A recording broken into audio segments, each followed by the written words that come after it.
So next one from Kim. My first few flats had way too many seeds in them.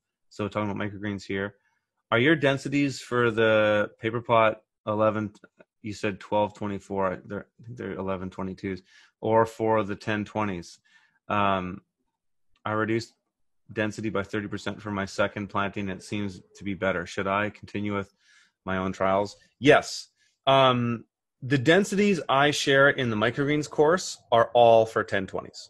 And paper pot flats are 1122. So they are, I believe, 20% bigger. So if you're going to take any of those densities that I'm using to start, you just add 20%. However, keep in mind, the densities that I share, there's no boilerplate. I have friends that plant the exact same crop as me, and they do a completely different density.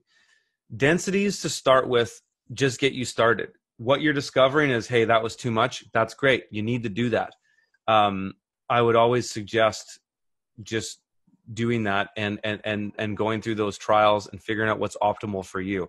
Seeds vary, soil varies, growing conditions vary, everything varies. So there's no perfect boilerplate. Nothing in agriculture or growing in general is a perfect boilerplate. You've got to play around with it. So, you know, the only ones I've seen fairly standard, I have to say, in all my years of growing different crops are the wet seeds, the big seeds, pea, sunflower, wheatgrass, buckwheat. Those are the only ones I've seen people do fairly standard and have the same results. Everything else is like all the dry seed varieties, massive fluctuations from what one grower does here for what another grower does there. Huge fluctuations. So you got to play with it. Start with what I list as a template and then go from there.